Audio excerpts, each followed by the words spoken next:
The ground shook before we even saw them. Over 50 Harleys, gleaming chrome and roaring engines, surrounded Oak Ridge Middle School. Teachers panicked, locking doors. The Hells Angels had arrived, but they weren't there to start a riot. They were looking for one specific teacher. And what happened next shocked everyone. Sarah Jenkins loved her job, but she despised the politics of Oak Ridge Middle School, nestled in a wealthy suburb of Riverside, California. The school was a pristine institution where the parking lot was filled with luxury SUVs and the PTA meetings felt like corporate boardrooms. Sarah, a 28-year-old English teacher with a penchant for championing the underdogs, often felt like an outsider among the elite faculty. But no one was more of an outsider than 8-year-old Tommy Miller.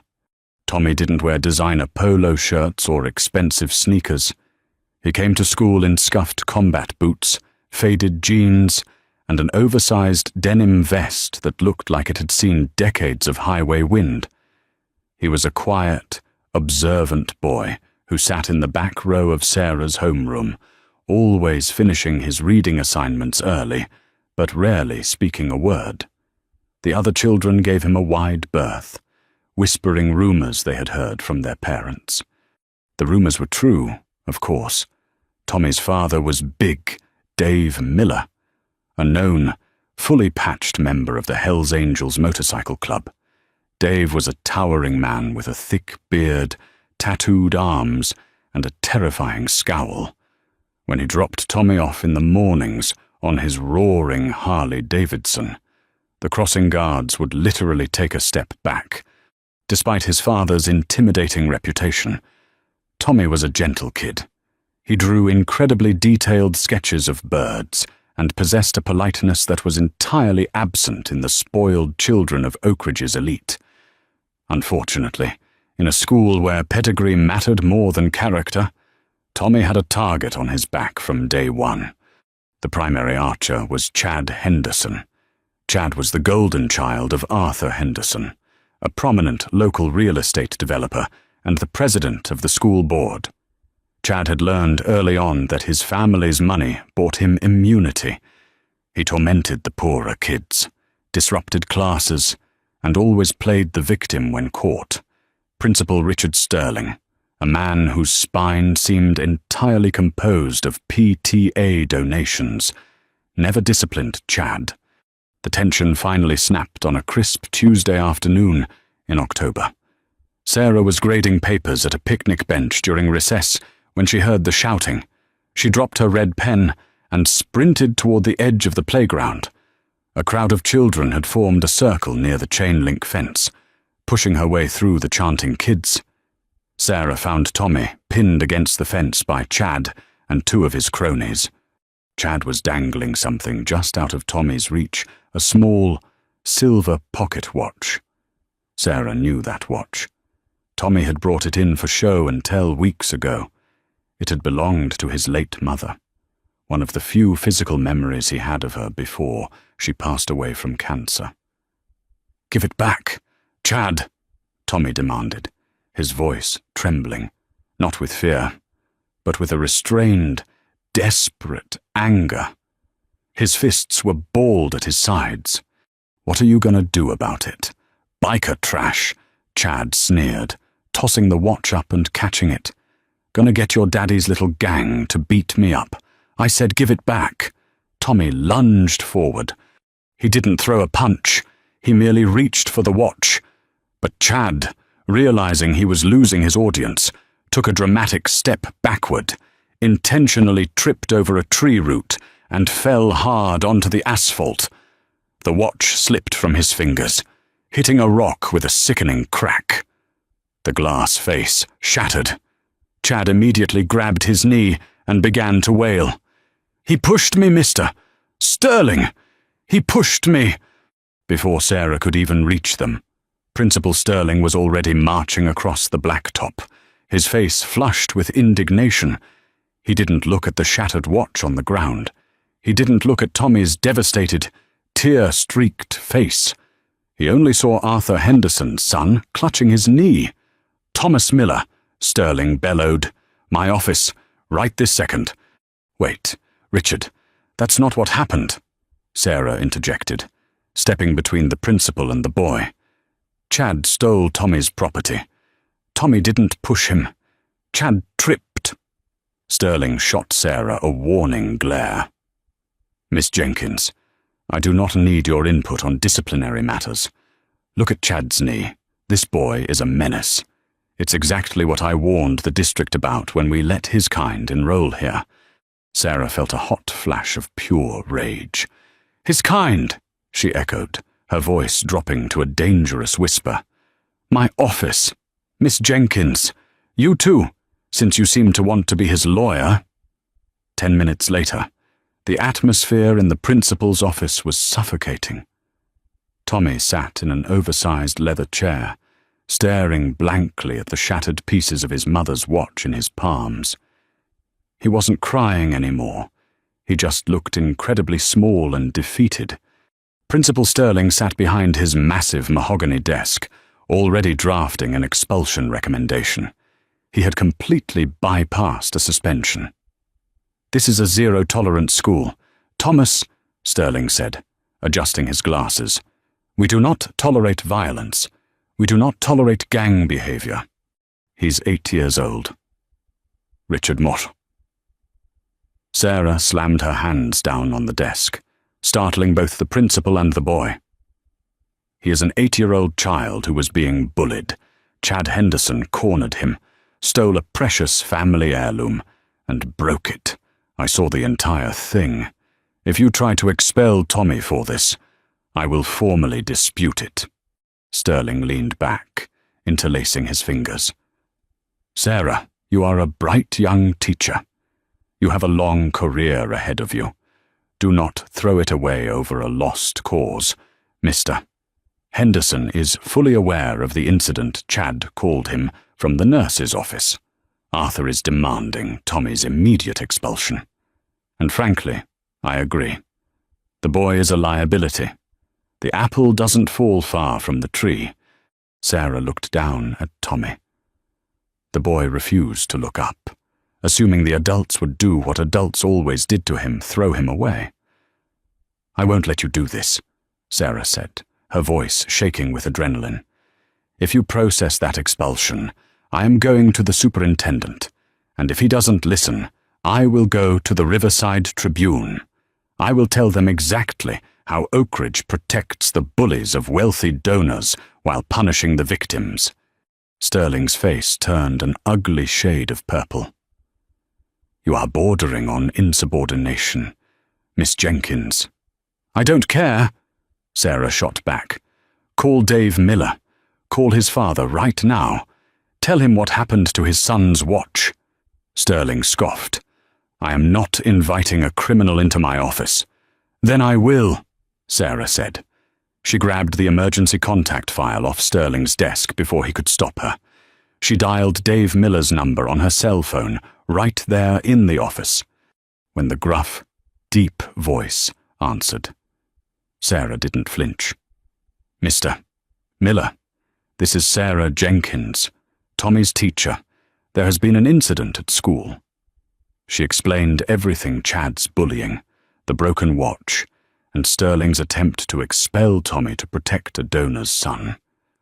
There was a long, heavy silence on the other end of the line. So long. Sarah thought the call had dropped. Finally, Dave Miller spoke. His voice was terrifyingly calm.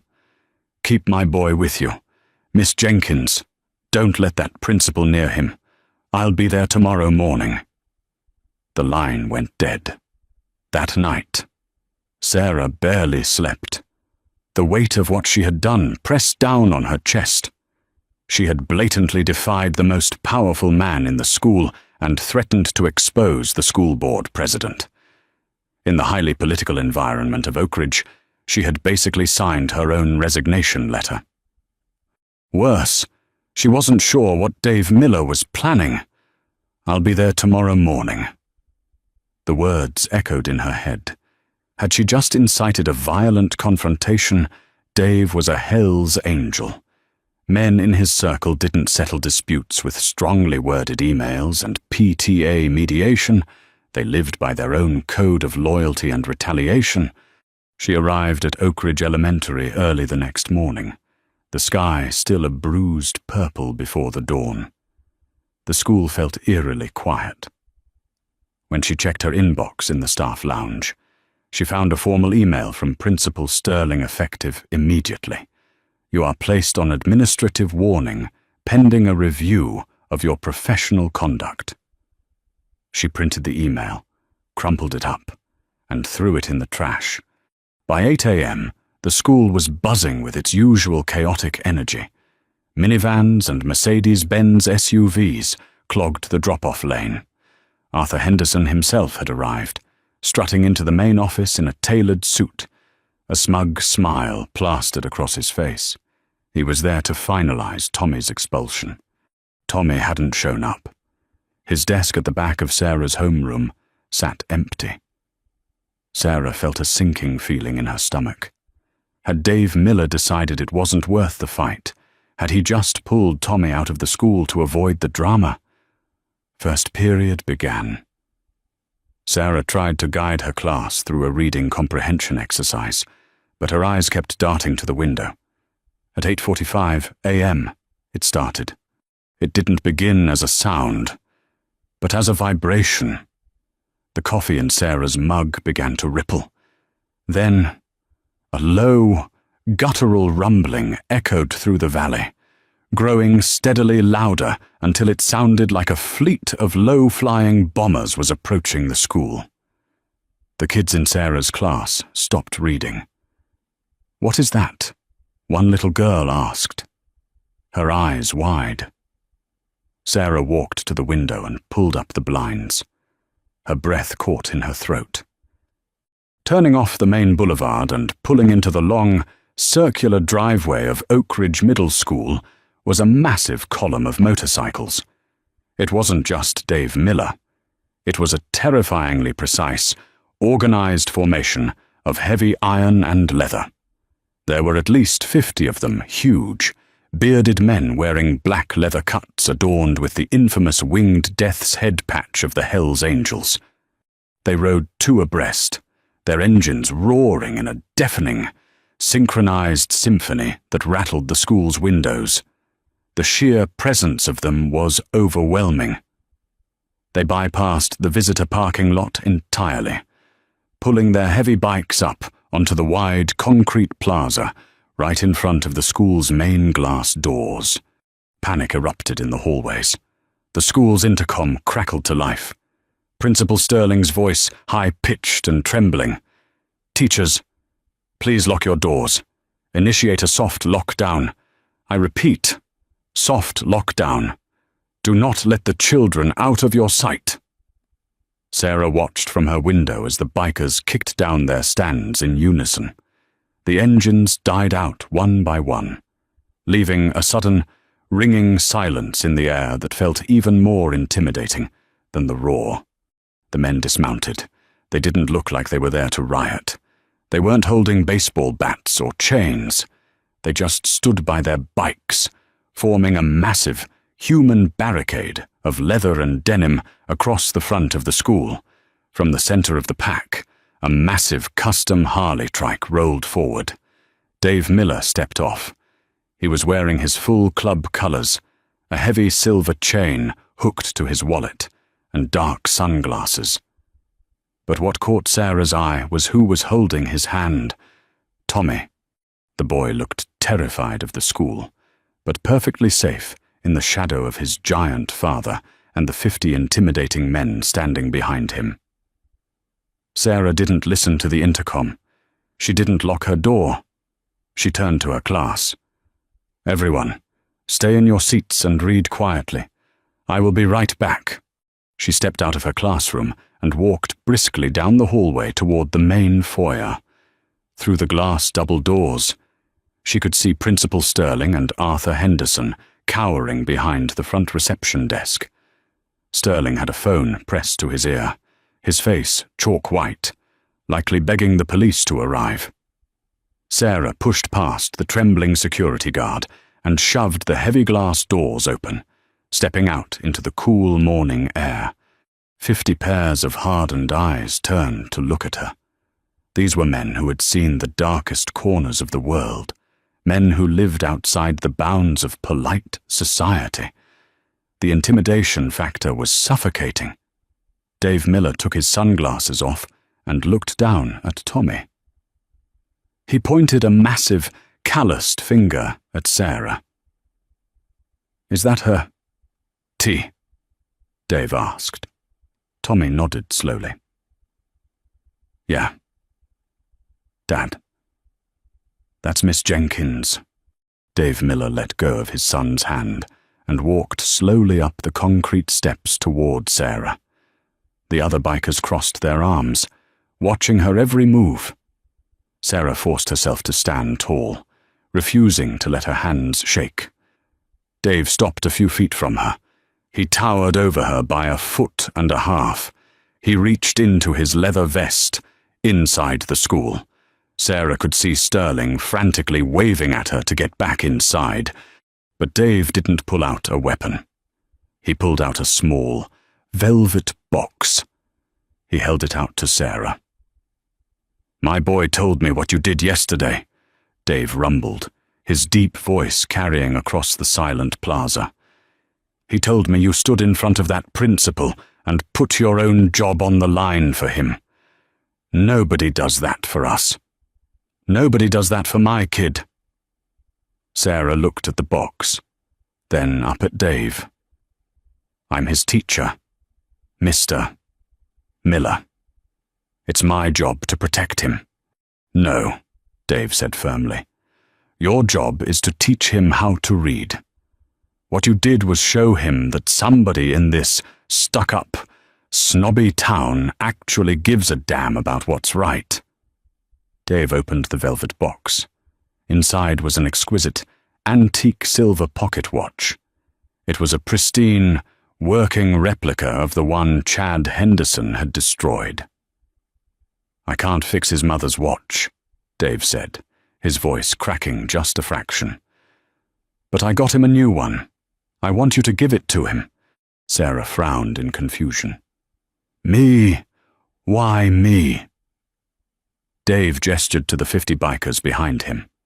"Because if I go in there, they're gonna arrest me for trespassing.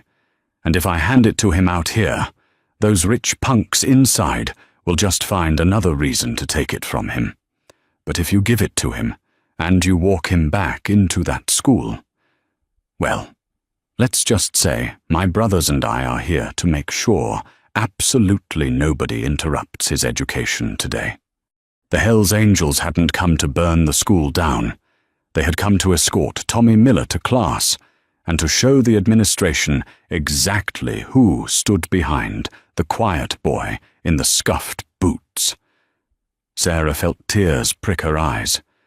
She took the velvet box from Dave's massive hand. She walked down the steps to where Tommy was standing, nervously twisting the hem of his denim vest. "Ready to go learn about the solar system?" "Tommy?" Sarah asked gently, offering her hand. Tommy looked up at his dad. Dave nodded. Tommy took Sarah's hand. As Sarah and Tommy walked up the steps and approached the school doors, a sound echoed behind them. It wasn't the roar of engines, it was the sound of 50 hardened outlaw bikers raising their hands and delivering a slow, booming, synchronized round of applause for a second-grade teacher. When Sarah pulled the glass doors open and stepped into the foyer, Principal Sterling and Arthur Henderson were standing there, frozen in shock as the police cruisers finally wailed into the distance. The real fight was just beginning. The silence inside the school foyer was heavier than the roar of the engines outside. As Sarah Jenkins walked young Tommy Miller through the glass double doors, Principal Richard Sterling and Arthur Henderson stood paralyzed, flanked by a trembling security guard, through the windows behind them. The 50 members of the Hells Angels remained parked along the edge of the school's circular drive, an immovable wall of leather, chrome, and quiet authority. "Miss Jenkins," Sterling finally choked out, his voice cracking as he adjusted his crooked tie. "What is the meaning of this? You are fraternizing with a known criminal syndicate. I am walking my student to class. Richard," Sarah said, her voice steady despite the frantic beating of her heart. She squeezed Tommy's shoulder reassuringly. "Tommy is here to learn, and as I recall, it is a violation of state law to impede a child's access to public education without formal, documented cause." Arthur Henderson stepped forward, his face flushed a violent shade of crimson. The wealthy real estate developer was not used to being defied, let alone by a middle school English teacher. "You think this is a game? You think bringing a biker gang to terrorize my son and this faculty makes you a hero? I want her fired. Richard, right now. And I want that boy removed from the premises by force if necessary." Before Sterling could respond, the wail of sirens pierced the morning air. 4 Riverside Police Department cruisers swerved into the driveway, their lights flashing off the polished chrome of the Harleys. Henderson smirked triumphantly. "Finally, the adults are here. Let's see how tough your biker friends are when they're in handcuffs." Sarah's stomach dropped. She watched through the glass as several officers drew their batons and approached Dave Miller. But Dave didn't flinch. He calmly pulled a piece of paper from his leather vest and handed it to the lead sergeant. Sarah couldn't hear the conversation, but she watched the sergeant's aggressive posture slowly deflate. The officer read the paper, looked at the line of neatly parked motorcycles, and then nodded respectfully to Dave. The sergeant walked up the school steps, pulled open the glass door, and stepped into the foyer. "Arrest them," Henderson demanded immediately. "They are trespassing and threatening a public school." The sergeant sighed, looking at Henderson with a mixture of exhaustion and annoyance. "Mr. Henderson, I can't arrest them. They aren't breaking any laws." "What are you talking about?" Sterling gasped. "They are a gang. They are citizens who applied for and received a peaceful assembly permit from the city yesterday afternoon," the sergeant explained flatly. "Mr. Miller holds a valid permit to stage a public awareness demonstration regarding anti-bullying in public schools on the public sidewalk and the drop-off zone. They aren't blocking fire lanes. They aren't brandishing weapons. And their engines are off. Until they break a noise ordinance or step foot inside the building. My hands are tied." Sarah couldn't help the small smile that tugged at the corner of her mouth. Dave Miller wasn't just a brute, he was a brilliant tactician. He had outplayed the school administration using their own bureaucratic rules. Henderson saw Sarah's smile and completely lost his temper. He rounded on Principal Sterling, pointing a manicured finger directly at the principal's chest. "If you don't fire this insubordinate woman right this second, Richard, I will pull every dime of funding the PTA provides. I will have you replaced by the board by Friday. Do it. Now." Sterling, a man who valued his comfortable salary above all moral obligations, caved instantly. He refused to look Sarah in the eye. "Sarah Jenkins," Sterling muttered, his face pale. "You are terminated from your position at Oak Ridge Middle School, effective immediately, for gross misconduct and endangering the student body. Gather your personal belongings. The security guard will escort you off the property." Tommy looked up at Sarah, his small eyes widening in horror. "Miss Jenkins, no, you can't leave. Please." Tears stung Sarah's eyes, but she refused to let Henderson see her cry. She knelt down to Tommy's eye level and gently placed the velvet box containing the new pocket watch into his hands. I'm not leaving you. Tommy, she whispered fiercely. I am just going home for a little bit. You take this watch, you go to class, you do your math, and you hold your head up high. Nobody can take your dignity unless you hand it to them. Do you understand? Tommy nodded, a single tear cutting a track down his cheek. Sarah stood up, gave Henderson a look of pure, unadulterated disgust, and turned toward her classroom to pack her things. As she was escorted out the side door of the school 15 minutes later, holding a cardboard box of her belongings, she saw Dave Miller still standing by his bike. Dave saw the box. He saw the security guard. His jaw tightened. He didn't yell, and he didn't charge the building. He simply pulled out his cell phone and made a call. The battle for the school parking lot was over, but the war for Oak Ridge had just begun.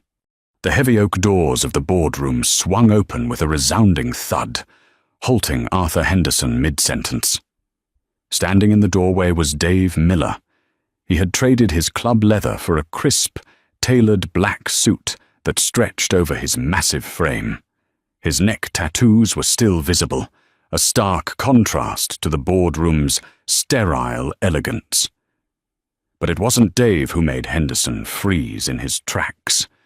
Beside the biker walked Preston Gallagher, a silver-haired shark of a man carrying a slim Italian leather briefcase. Gallagher was a senior partner at one of the most ruthless civil rights litigation firms in Los Angeles, a lawyer known for making multinational corporations sweat. Security, Henderson barked, his face turning crimson. This is a closed session. Security let us in. Arthur, Gallagher replied smoothly, bypassing Sarah and tossing a thick stack of manila folders onto the polished mahogany table. They slid perfectly, stopping right in front of the stunned board members. My client, Mr. Miller, belongs to an organization with a highly robust legal defense fund. When Dave called me, I put my best private investigators on the case. What they unearthed today is rather fascinating. Gallagher paced the room like a predator scenting blood. Inside those folders are sworn affidavits from 7 different parents detailing severe, unprovoked bullying by your son, Chad. Furthermore, we retrieved deleted security footage from the school's servers via a perfectly legal emergency subpoena served 3 hours ago. Principal Sterling turned the color of chalk. The video explicitly shows Chad intentionally tripping and destroying Thomas Miller's property while Thomas did absolutely nothing. Gallagher continued. Henderson slammed his fist down. This is blackmail. You have no jurisdiction here. It's leverage, Gallagher corrected, a terrifying, icy smile playing on his lips. Here is how tonight proceeds. If you vote to terminate Miss Jenkins, or attempt to expel Thomas, I will file a massive federal discrimination and defamation lawsuit. I will drag this school's reputation through the mud, expose the administration's cover-ups, and trigger a state education audit of every single financial donation Arthur Henderson has made. You won't just be politically ruined, Arthur. You'll be facing criminal fraud charges. The boardroom fell deathly silent. The impenetrable wealth and arrogance that usually shielded Henderson entirely evaporated. He was outplayed. However, Gallagher said, snapping his briefcase shut, if Miss Jenkins's record is entirely cleared, and Thomas is allowed to continue his education in peace, we will consider this matter resolved. I call for a vote, a panicked board member blurted out, desperate to distance herself, to dismiss all disciplinary actions against Miss Jenkins and Thomas Miller. Seconded, another yelled. In under 30 seconds, the vote was unanimous. Henderson grabbed his coat and stormed out in disgrace, his reign over Oakridge permanently shattered. Sarah stood, her legs trembling. Dave Miller extended his massive, calloused hand. "You stood up for my boy. Miss Jenkins? The club takes care of its own. Your family now." The next morning, the drop-off lane was quiet. But when Sarah walked into her classroom, Tommy was already there, wearing his scuffed boots, holding his new silver watch, and smiling brightly. If this story of standing up to bullies and finding justice in unexpected places kept you on the edge of your seat, smash that like button, share this incredible true-to-life drama with your friends and family to remind them that true heroes come in all shapes and sizes. Don't forget to subscribe to our channel for more thrilling, heart-pounding stories every single week. You help a stranger, you expect a simple thank you. But when a 14-year-old boy with nothing to his name fixed a broken-down Harley on a deserted dirt road, he didn't get a thank you. The next morning, 100 Hell's Angels surrounded his rusted trailer, demanding he come outside. The Mojave Desert doesn't forgive, and it certainly doesn't care if you're poor. 14-year-old Toby Miller knew this better than anyone. He lived with his mother, Rachel, in a rusted, single-wide trailer on the absolute fringes of Barstow, California. Their home was a patchwork of corrugated tin and broken promises, sitting in a dirt lot park where the town's forgotten souls waited out the blistering heat. Rachel worked back-to-back shifts at a Greasy Spoon diner out on Interstate 15, leaving Toby to his own devices. But Toby wasn't the type to get into trouble. His sanctuary was the local scrapyard, and his religion was grease, gears, and gasoline. Toby had a gift. He could listen to a sputtering engine and tell you exactly which valve was choking. He spent his afternoons scavenging discarded lawnmowers, busted alternators, and stripped copper wire, fixing whatever he could to sell for a few dollars. It was a meager existence, but it put cans of soup in the cupboard when Rachel's tips weren't enough. It was a Tuesday evening in late July. The sun was finally dipping below the jagged horizon, painting the desert sky in bruised shades of purple and orange. The heat radiating off the asphalt was still thick enough to warp the air.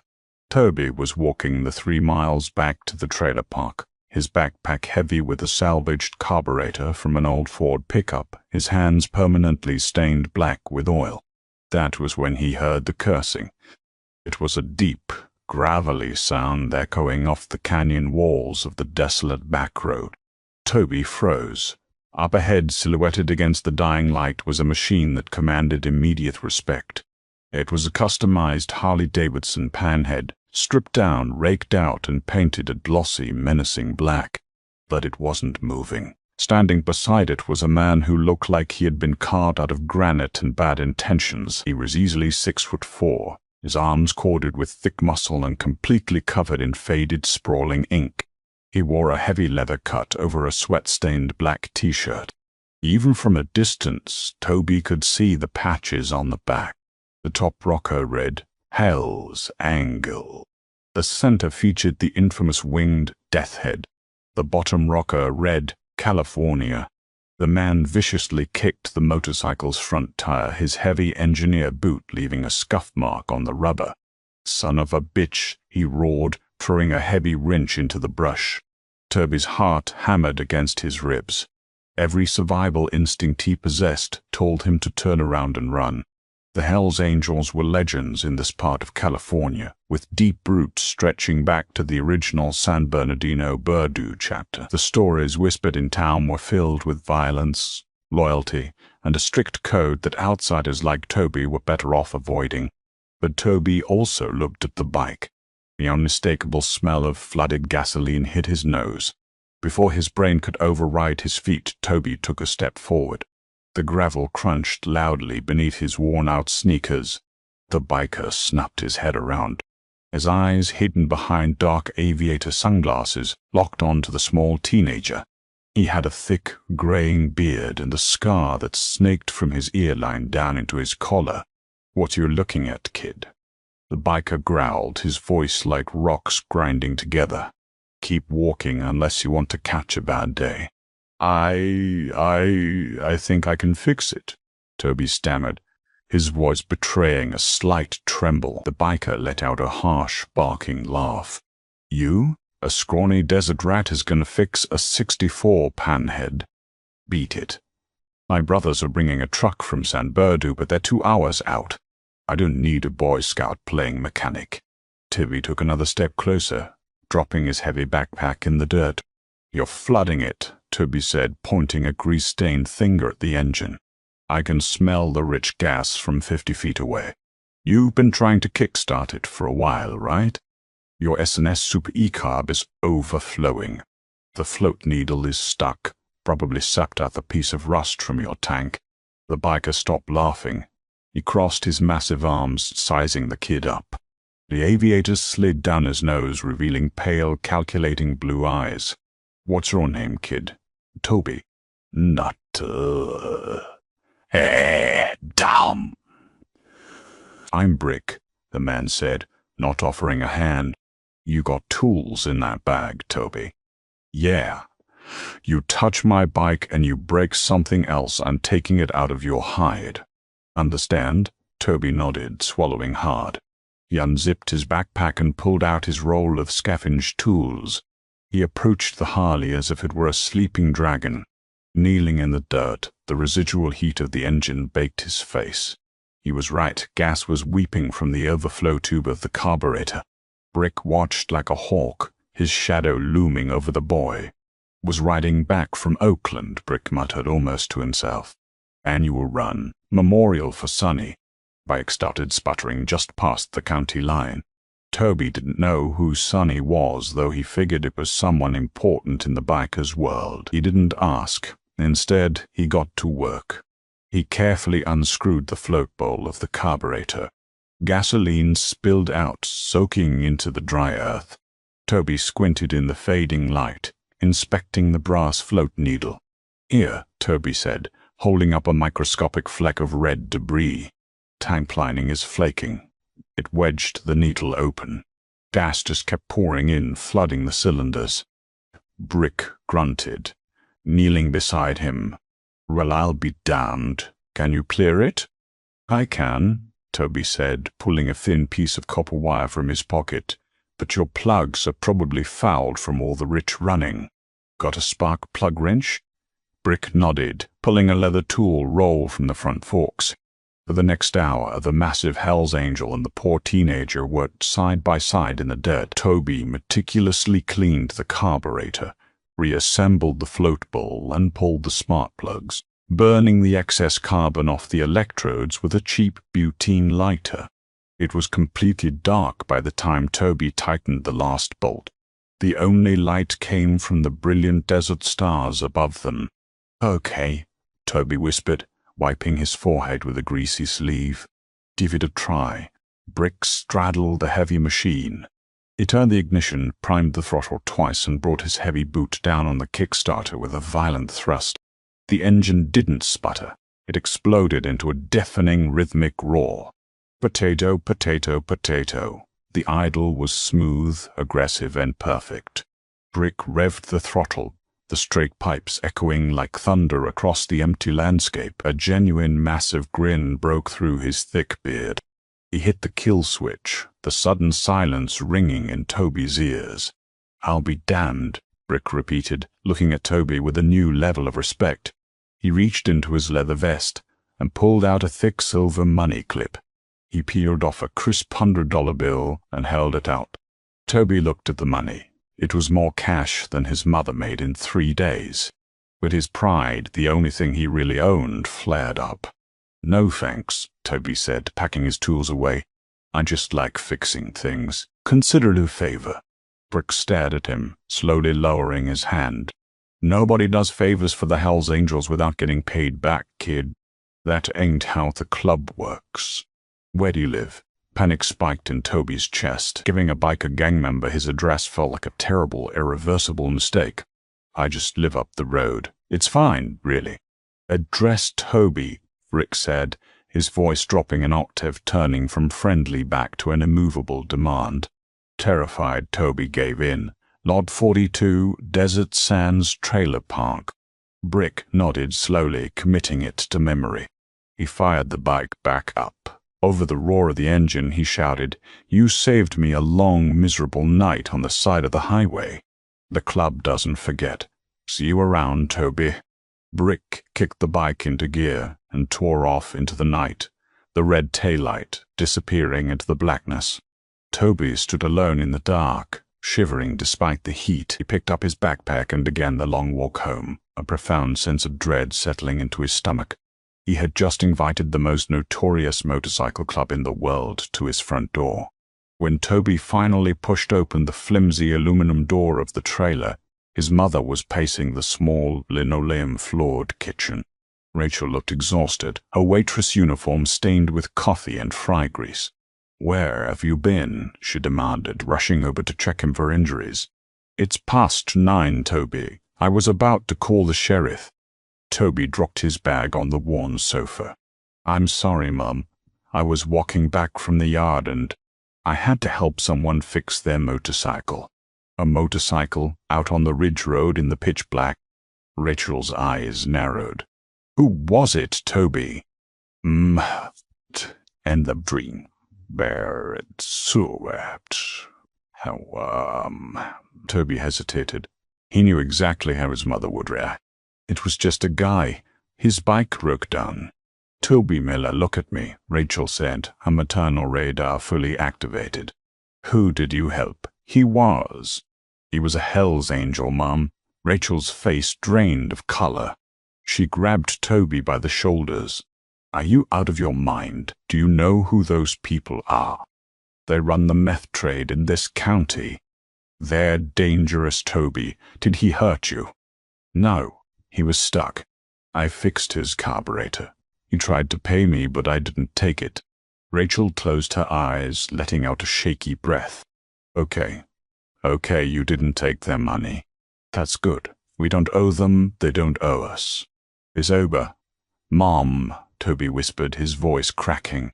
"He asked for our address. He wouldn't let it go. I told him where we live." The silence that followed was suffocating. The hum of their ancient refrigerator suddenly sounded incredibly loud. "You gave a patched member of the Hells Angels our address?" Rachel asked, her voice barely a whisper.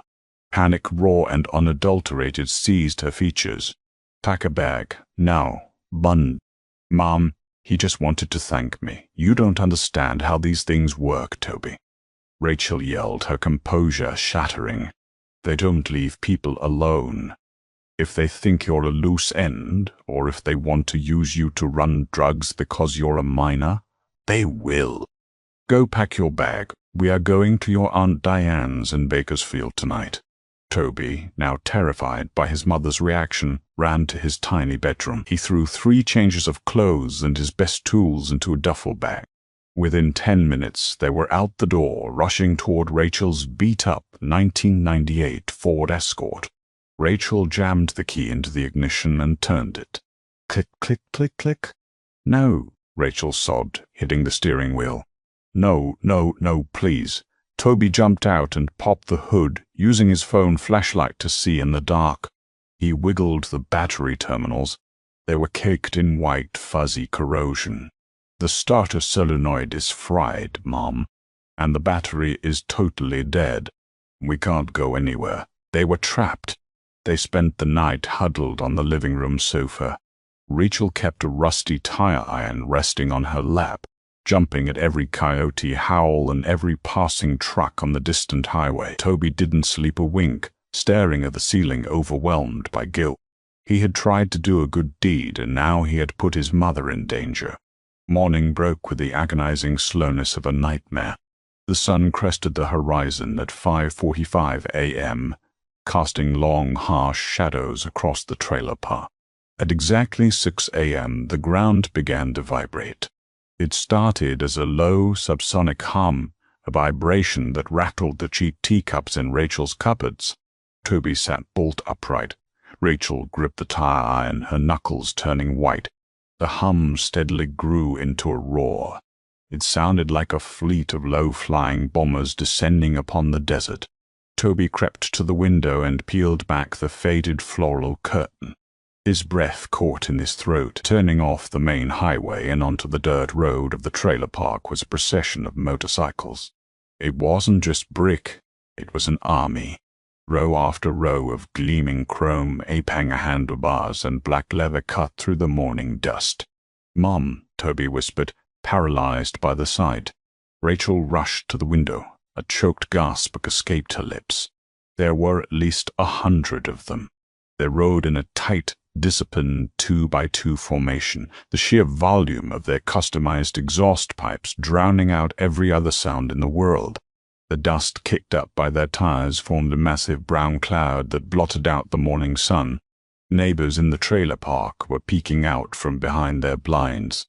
Old Mr. Bass Owes Anderson from Lot 38 stepped onto his porch, took one look at the approaching horde, and bolted back inside, locking his deadbolt. The lead riders turned into Lot 42, shutting off their engines. Behind them, the rest of the pack fanned out completely, surrounding Toby's rusted trailer. They parked in unison, kicking down their kickstands with a synchronized metallic clack. The sudden silence that followed the deafening roar was almost worse. Toby looked at the men dismounting. These weren't kids. These were hardened, battle-scarred veterans of the asphalt. Some had massive braided beards. Others had faces covered in prison tattoos. Every single one of them wore the death head patch. From the center of the pack emerged Brick. He wasn't alone. Walking beside him was a man who commanded absolute, terrifying authority. He was older, perhaps in his late 50s, with a neatly trimmed silver beard and cold, calculating eyes. He wore a president patch on his chest. "They're coming to the door," Rachel panicked, shoving Toby behind her. "Get in the bathroom and lock the door. If they break in, climb out the window and run to the highway. Do not look back. I'm not leaving you," Toby shouted, tears finally springing to his eyes. Heavy, deliberate footsteps echoed on the wooden planks of their front steps. Bang, bang, bang, bang. The knock rattled the door in its frame. "Toby Miller," a voice boomed from outside. It was Brick. "Open up." Rachel raised the tire iron, her hands shaking violently. Toby, realizing this was his fault, stepped around his mother. "Toby, don't!" she screamed. But Toby reached out, unlatched the chain lock, and threw the door open. There stood Brick, towering over the threshold. Behind him, the president of the chapter stood with his hands resting casually on his heavy leather belt. 100 pairs of eyes were locked onto the small teenager standing in the doorway. The tension was suffocating. Toby braced himself, ready for the worst, ready to be dragged out into the dirt. Brick looked down at Toby. His hardened face broke into a wide, unexpected smile. "Told you the club doesn't forget, kid," Brick said. Brick stepped aside, revealing a massive, heavily tattooed biker, holding something large and rectangular wrapped in a thick, moving blanket. The biker walked forward and set the heavy object down on the rickety porch with a loud thud. The president stepped up to the stairs. He looked past Toby, nodding respectfully at Rachel, who was still frozen with the tire iron in her hand. "Ma'am," the president said, his voice surprisingly polite and cultured. "My name is Cole. I'm the president of the San Bernardino chapter. I apologize for waking you. But your boy here?" Cole pointed a thick, silver-ringed finger at Toby. "Did my road captain a massive solid yesterday. Saved him from a dangerous situation on a bad stretch of road." Cole looked back down at Toby. "We don't take charity, and we pay our debts. Uncover it, Brick." Brick reached down and yanked the heavy blanket away. Toby gasped. Sitting on the porch was a brand-new, top-of-the-line, snap-on rolling tool chest. It was painted a brilliant, glossy cherry red. The drawers were massive. It was the kind of professional rig Toby had only seen in magazines, the kind that cost thousands of dollars. But that wasn't all. Toby reached out with trembling fingers and pulled open the top drawer of the cherry-red snap-on chest. He fully expected it to be empty, a shell just for show. Instead, the drawer glided open on buttery smooth ball bearings to reveal a mechanic's holy grail. Nestled in custom-cut foam were rows of heavy polished chrome. There was a complete set of 1/2-inch and 3/8 drive sockets, precision torque wrenches, ratchets, breaker bars, and a set of professional-grade micrometers. It was easily $15,000 worth of equipment. This is too much, Toby stammered, stepping back. I can't take this. Kid, you don't tell the Hell's Angels what they can or can't give you, Brick chuckled, crossing his massive arms. You earned it. You got the magic touch. We respect men who work with their hands. Cole, the president, turned his attention to Rachel, who was still gripping the tire iron, though the tip was now resting safely on the floorboards. He reached inside his leather cut and produced a thick manila envelope. Ma'am, Cole said gently, extending the envelope toward her. My road captain mentioned you folks might be having car trouble. I noticed the corrosion on your escort's battery when we pulled up. We also know this trailer parks management has been jacking up the lot fees. Rachel didn't move. What is that? It's $5,000, Cole said matter-of-factly. Clean money. From our charity-run fund. Buy a new alternator, a new battery, and pay your rent for the year. Toby saved us from a logistical nightmare out on the ridge. This squares the ledger. Rachel burst into tears.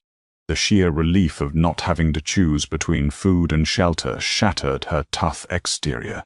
She dropped the tire iron and took the envelope, her hand shaking uncontrollably. Thank you. God, thank you. But before the moment could settle, a new sound pierced the morning air. It wasn't the rhythmic thrum of motorcycles.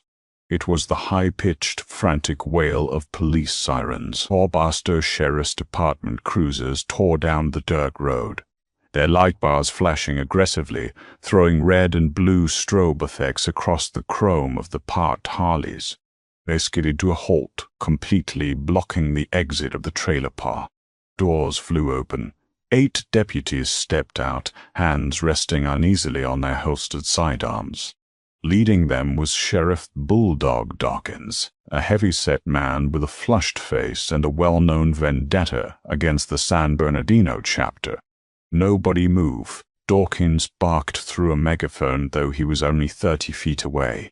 Step away from the trailer, hands where I can see them. The 100 Hell's Angels didn't flinch. They didn't raise their hands, nor did they reach for weapons. They simply turned in unison, a wall of black leather and silent defiance, staring down the deputies. The psychological weight of their complete lack of fear was staggering. Cole let out a slow, tired sigh. He adjusted his leather vest and slowly walked down the wooden porch steps, flanked immediately by Brick and 3 other massive enforcers. Morning, Sheriff Dawkins, Cole said, his voice carrying perfectly over the tense silence. Bit early for a parade, isn't it? Cut the crap, Cole.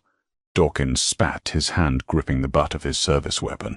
I got a call about 100 outlaws swarming a residential lot. Now, step away from the boy and his mother. You're violating gang injunction protocols, and I swear to God I will arrest every single one of you for intimidation and racketeering. Intimidation? Cole raised an eyebrow, feigning shock. Sheriff, we're simply delivering a philanthropic donation. We run a registered 501c3 for community outreach. You know this. Dawkins marched forward, stopping just inches from Cole. Don't play games with me. You're strong-arming a single mother and a minor. I'm calling Child Protective Services right now. I'll have the kid removed from this unsafe environment before lunch, and I'll have you in lockup. Panic seized Toby. CPS. That meant foster care. That meant losing his mother. Wait, Toby yelled, pushing past Brick and stepping right between the biker president and the furious sheriff. Son, back away, Dawkins ordered. These men are dangerous criminals. They're using you. They're not using me. Toby shouted, his voice cracking with a mixture of fear and adrenaline. I fixed his motorcycle yesterday. He broke down and I fixed his carburetor. They just came to bring me tools. That's it. Nobody is threatening us except you. Dawkins sneered, looking at the brand-new Snap-on chest. A kid fixes a carburetor and they bring him 20 grand in stolen goods. That's fence money, kid. You're holding stolen property. Cole calmly reached into his back pocket. The deputies instantly tensed, some unbuckling their holsters. Cole slowly pulled out a folded piece of paper and handed it to Dawkins. That's the receipt, Sheriff, Cole said icily. Purchased legally yesterday evening at the distributor in San Bernardino. Paid in full, including sales tax. The tools are a charitable grant awarded to an aspiring mechanic. It's fully documented. Dawkins stared at the receipt. The paper was flawless. The ledger was clean. He gritted his teeth, his face turning a dangerous shade of purple. He looked at Toby, then at Rachel, and finally at the wall of 100 bikers who were waiting for a single command from their president. "This isn't over, Cole," Dawkins hissed. "You bring this filth into my town again, I'll find a reason to impound every bike here." "Have a blessed day, Sheriff," Cole replied smoothly. Dawkins turned on his heel. "Mount up!" He barked at his deputies. The cruisers peeled out of the trailer park, leaving a cloud of dust in their wake. Cole turned back to Toby, placing a heavy hand on the boy's shoulder. "You got a spine, kid. Staring down a badge takes guts. Keep your nose clean, use those tools, and take care of your mother." With a sharp whistle from Brick, the Hells Angels mounted their bikes. The deafening roar returned as 100 engines fired up simultaneously. Within minutes they were gone, leaving Toby and Rachel alone in the settling dust, a fortune in tools sitting on their porch. 2 weeks passed, and life at Lot 42 began to change in ways Toby had never imagined. What started as a single act of kindness had turned into something bigger. Word spread quickly through Barstow about the kid who could fix anything. At first it was lawnmowers and generators, and then came cars, real jobs, real money. For the first time, Toby wasn't just surviving, he was building something. Rachel paid off their debts, and a fragile peace settled over their rusted trailer. But peace in the desert never lasts. It was a brutal Friday afternoon when the sound of tires crunching over gravel broke the silence. A battered Dodge Ram slid onto the lot, dust swirling behind it. Toby rolled out from under a Chevy Impala, wiping his hands, and immediately felt his stomach drop. Ray, the man who had abandoned them, the man who had broken their lives. Ray stumbled out of the truck, reeking of alcohol, his eyes wild with greed. His gaze locked onto the gleaming tool chest, and a crooked grin spread across his face. "Look at this," he muttered. "My boy's doing real well." Rachel burst out of the trailer, panic written all over her face. "Get out, Ray. You don't belong here." But Ray didn't listen. He never had. He yanked open a drawer of the tool chest, whistling at the pristine chrome. "This'll fetch a fortune. Don't touch that!" Toby stepped forward, blocking him. The slap came fast and hard. Toby hit the ground, blood filling his mouth. Rachel screamed, rushing forward, but Ray shoved her back with brutal force. His voice dropped into something dangerous. "I'm taking the tools, and the cash, or I burn this place down with both of you inside." Toby pushed himself up, gripping a heavy wrench. Fear coursed through him, but something stronger rose with it. "No," he said. Ray laughed and pulled a knife, the blade catching the sun. Then a voice cut through the tension. "Put it down." A young man stepped out from the shadows. Leather vest, calm, dangerous. He held the steel flashlight like it was more than enough. Ray sneered, lunging. He never landed the hit. The man Dutch moved fast. One strike shattered Ray's wrist. A second dropped him into the dirt, screaming. Then came the sound. Motorcycles. 4 of them. Loud. That. Heavy. Final. They boxed in the truck, and from the lead bike stepped Brick. His eyes swept the scene once, Toby bleeding, Rachel shaken, and that was enough. He grabbed Ray like he weighed nothing. You hit the kid. Ray's bravado vanished. He's my son. You had a son, Brick cut in coldly. You lost that right. The threat that followed didn't need to be loud. It only needed to be real. Ray nodded, terrified. Moments later, he was gone, disappearing into the desert for good. Silence settled again. Brick turned to Toby, wiping the blood from his lip with a rough thumb. You stood your ground. That matters. Toby looked at him, something shifting inside his chest. You stayed. Brick gave a small nod. We take care of our own.